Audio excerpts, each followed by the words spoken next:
Combination होता है। हम लोग जानते हैं E by V equal to C, तो यहाँ से भी आपको C मिल रहा है, जहाँ C है speed of light. That means यानी इलेक्ट्रिक फील्ड का मैग्नीट्यूड में जो मैग्नेटिक फील्ड का मैग्नीट्यूड से डिवाइड करते हैं तो जो वैल्यू आता है वो स्पीड ऑफ लाइट के इक्वल आता है। तो ये भी स्पीड है, तो डायमेंशनल फॉर्मूला L डी का पावर -1। तो लीजिए अभी तक x और y का तो डायमेंशनल फॉर्मूला सेम है। जरा यहाँ पर आएंगे बच्चों, L by this is a time constant, this is a time constant, CR is the time constant. तो अब जरा बताओ लेंथ का L हो जाएगा, टाइम कांस्टेंट हो चाहे टाइम हो, दैट इज T, और डायमेंशनल फॉर्मूला बन गया L डी का पावर -1। तो लीजिए x का भी डायमेंशनल फॉर्मूला L डी का पावर -1, y का डायमेंशनल फॉर्मूला L डी का पावर -1, z का डायमेंशनल फॉर्मूला L डी का पावर -1। ट्रिकी क्वेश्चन, तो क्या जवाब देंगे? x, y and z have same dimensional formula. तो बच्चों मैं आपको बताना चाहता हूं कौन सी ऑप्शन आपका सही होगा। पहला ऑप्शन में कहता है x, y and z have the same dimension, so answer as A. और 2020 का जनवरी में आप आए हो क्वेश्चन को सॉल्व कर रहे हैं, 2021 में बच्चे भी सॉल्व कर सकते हैं। तो इस प्रकार से डायमेंशन पर अगर आपको पकड़ है, ये सारे टर्म को मैंने इसलिए साइड में लिख दिया है, ये सब टर्म है जिसका डायमेंशनल फॉर्मूला बच्चा के माइंड से निकल जाता है। अगर ये आप माइंड में रख लेते हैं तो डायरेक्टली आप क्वेश्चन सॉल्व कर पाते हैं। तो चलिए हम और आगे बढ़ना चाहते हैं। चलिए क्वेश्चन नंबर 7 बताना चाहता हूं। क्वेश्चन नंबर 7, आप आराम से वीडियो को पॉज करें और लिखते चले, और आप संघर्ष बैच को कंटिन्यू फॉलो करें। आपको मैंने किस तरह पढ़ाया, पहले यूनिट डायमेंशन वो समझिए, बेसिक बात बताया, उस पर क्वेश्चन बनवाया, और अब जेईई मेन में आया हो क्वेश्चन को सॉल्व करा रहे हैं। इसी प्रकार से हर चैप्टर में हम लोग चलेंगे ताकि आपके फाउंडेशन के साथ साथ एडवांस टाइप का क्वेश्चन भी सॉल्व हो सके। मैं पहले कमिटमेंट किए थे कि हम संघर्ष बैच में बेसिक के साथ साथ एडवांस लेके चलेंगे। तो बच्चों अब आइए क्वेश्चन नंबर 7, ये भी ट्रिकी क्वेश्चन है, बहुत ही सुंदर है। और ये कब आया मैं बता देना चाहता हूँ, ये आया है जनवरी 2020, ये भी जनवरी 2020 में है, एकदम लेटेस्ट क्वेश्चन, जनवरी मेन में 2020 में आया है। जनवरी में क्वेश्चन देखिए पढ़ता हूँ क्या कहता है, जरा समझिएगा question. Question number 7, the dimension of b square by 2 mu naught, the dimension of b square by 2 mu naught, where v is the magnetic field and mu naught is the magnetic permeability of vacuum is, 4 option दिया हुआ है बच्चों। आपसे कहता है इसका dimension क्या होगा, जहां बी है मैग्नेटिक फील्ड और म्यू नॉट है परमेबिलिटी। अब आप देखिए 2 तरीका से बना सकते हैं। पहला तरीका क्या है, आप बी का डायमेंशनल फार्मूला रख सकते हैं, दूसरा है म्यू नॉट का डायमेंशनल फार्मूला रख सकते हैं और बड़ा आसानी से सॉल्व कर सकते हैं। एक तरीका तो ये है, लेकिन दूसरा तरीका क्या है वो भी मैं आपको बताता हूँ। पहले फर्स्ट मेथड कहिए, फर्स्ट स्टेप कहिए, देख लीजिए। इसका डायमेंशनल फार्मूला चाहिए, 2 का तो कुछ करना है नहीं। लीजिए यहाँ पर मैग्नेटिक फील्ड का डायमेंशनल फार्मूला हम लिख दिए साइड में, आप इसको डाल दीजिए। m l का पावर 0 t का पावर -2 i का पावर -1 और इसका स्क्वायर कर दीजिए। और म्यू नॉट का देखिए, म्यू नॉट का भी डायमेंशनल फार्मूला यहाँ पे रख दिए हैं, यहाँ सब देख सकते हैं। तो लीजिए आपका हो जाएगा m l t का पावर -2 i का पावर -2। डायमेंशनल फार्मूला अगर इन सारे कांस्टेंट का, सारे टर्म का माइंड में रखते हैं, no doubt unit and dimension से हमेशा आप क्वेश्चन बना लेंगे। लीजिए इसका स्क्वायर है तो ये हो जाएगा m पर पावर 2 l पर पावर 0 वही रहेगा, t का पावर -4 और i का पावर -2। यहाँ पर आपका है m l t का पावर -2 i का पावर -2। देखिए जो कटता काट दीजिए, एक वो m से कट जाएगा और यहाँ पर ये पूरा कंप्लीट कटेगा। यहाँ पर देखिए ऐसे कटेगा, ये हो जाएगा t का पावर -2। फ्रेश से लिखो m, ऊपर ले चलो l का पावर -1 t का पावर -2 और मिला लीजिए कौन सा ऑप्शन आपका सही है। मिला लीजिए कौन सा ऑप्शन आपका सही है। तो बच्चों वो ऑप्शन है आपका ml-1 t का पावर -2, ये ऑप्शन नंबर ए है। तो इस प्रकार से ये आपका हो गया। देखिए जितना लेटेस्ट क्वेश्चन को आप सॉल्व करेंगे जेईई मेन का, उतना ज़्यादा आपका नॉलेज बढ़ेगा और बड़ा आसानी से आने वाला क्वेश्चन को सॉल्व कर सकते हैं। तो आपको लग रहा होगा सर ये बड़ा आसान हो गया, अब बहुत आसानी से सॉल्व हो जाएगा। जी हाँ, यही तरीका है। बेसिक के साथ साथ पूरा कंसेप्ट, फिर आया हुआ क्वेश्चन को सॉल्व कीजिए, बस पूरे आनंद के साथ अब आगे बढ़ते रहिए। नाम है संघर्ष बैच। आप थोड़ी सी संघर्ष करें लेकिन बहुत इन्जॉयमेंट मिलेगा। और जब आप जेईई मेन निकालोगे, नीट निकालोगे, देखिए जेईई मेन और नीट का स्टैंडर्ड ऑलमोस्ट सेम होता है, थोड़ा जेईई मेन का हल्का सुपर रहता है, ज़्यादा का डिफरेंस नहीं होता है। चलिए मैं कुछ और आगे बढ़ के क्वेश्चन बताता हूँ जो आपके लिए बहुत ज़्यादा इंपॉर्टेंट है।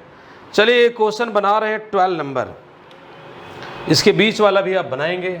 12 नंबर क्वेश्चन क्या कहता है और ये कब आया है, 2020 में बहुत हो गया, 2019 वाला में। ये है जेईई मेन 2019 अप्रैल महीना का क्वेश्चन है। ये शेड्यूल टाइम में हुआ था, 2019 में जो एग्ज़ाम हुआ अप्रैल वाला वो शेड्यूल टाइम में हुआ था, लेकिन 2020 में लॉकडाउन के कारण थोड़ा डिले हुआ था, इसलिए सितंबर चला गया। तो आइए बच्चों question number 12, if surface tension यहाँ S है, मोमेंट ऑफ इनर्शिया I है, यहाँ I मोमेंट ऑफ इनर्शिया है। उसके बाद क्या कहता है, उसके बाद क्या कहता है G, and Planck's constant H we taken as a fundamental unit. इन तीनों को फंडामेंटल यूनिट लिया गया है।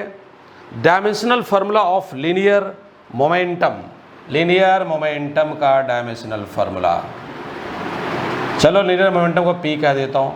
देखो बच्चों, S है सरफेस टेंशन, I है moment of inertia not electric current, H है प्लैंक्स कांस्टेंट। इन तीनों को एज ए फंडामेंटल माना गया है और कहता है कि बताओ यहाँ पर लीनियर मोमेंटम का डायमेंशनल फार्मूला इन तीनों के टर्म में क्या होगा। बच्चों लोग के मन में गुदगुदी आ रहा होगा कि सर बड़ा आसानी से बना लेंगे। चलिए एकदम प्रोसेस क्लियर है। पहले लीनियर मोमेंटम लिख लो, डायरेक्टली प्रोपोर्शनल ले दो SIH power XYZ। Third application बहुत ज़्यादा इंपॉर्टेंट होता है। आप किसी भी साल का क्वेश्चन का ऑब्जर्वेशन करके देखिए, हमेशा यूनिट डायमेंशन से थर्ड एप्लीकेशन पर क्वेश्चन आया है। ये 2019 का है, 2020 वाला भी अभी देख रहे थे। चलो बच्चों प्रोपोर्शनल हटाएंगे, S पर पावर X, I पर पावर Y, S पर power Z। This is equation number A। सबका डायमेंशनल फार्मूला मोमेंटम का हो जाएगा ml का पावर -1। बोलो K का कुछ होगा क्या? बिल्कुल नहीं, dimensionless constant. Surface tension mind में रखिए, एम टी का पावर माइनस 2, पावर कितना एक्स। आई क्या है, मोमेंट ऑफ इनर्शिया, क्या होता है बच्चों, एम एल स्क्वायर, और पावर कितना होगा वाई। एच क्या है, प्लैंक्स कांस्टेंट, आप भूल न जाए इसलिए मैं साइड में लिख दिया है Planck's constant. Energy bye frequency होता है लेजे, इसका पावर कितना लिया था आप जेड। चल दीजिए यहाँ पर एम एल टी का power minus 1, same process, M पर पावर एक्स, टी का पावर माइनस 2 एक्स, और लो यहाँ पर क्या हो जाएगा, एम का पावर वाई, एल का पावर 2 वाई, एम का पावर जेड, एल का पावर 2 जेड, टी का पावर माइनस जेड। अब क्या करेंगे, क्या करेंगे मुन्ना, क्या करेंगे, बताओ बताओ बताओ बताओ क्या करेंगे। अरे सर अब पावर ऐड करेंगे और क्या, एम वाला का एक गो है, देखो एक गो, अरे रे रे रे रे रे एक्स प्लस वाई। अब देखो एल वाला का एक गो है, एल पर यहाँ 2 वाई, एल पर 2 जेड, यह हो जाएगा 2 वाई प्लस 2 जेड, और एल तो नहीं है, नहीं। टी वाला का एक गो है, यहाँ पर माइनस 2 एक्स और माइनस जेड। अब क्या करेंगे, लाइक टर्म के पावर को इक्वेट करेंगे, कहिएगा हाँ सर। चलो बच्चों लाइक टर्म के पावर को इक्वेट करेंगे, देखिए कैसे बनेगा। अपना सुविधा के अनुसार इक्वेशन बना सकते हैं। पहले x plus y equal to 1, this is equation number 1 हो गया। फिर t वाला ले लेते हो, यहाँ पर हो जाएगा minus 2x minus z, that is equal to minus 1, equation number 2।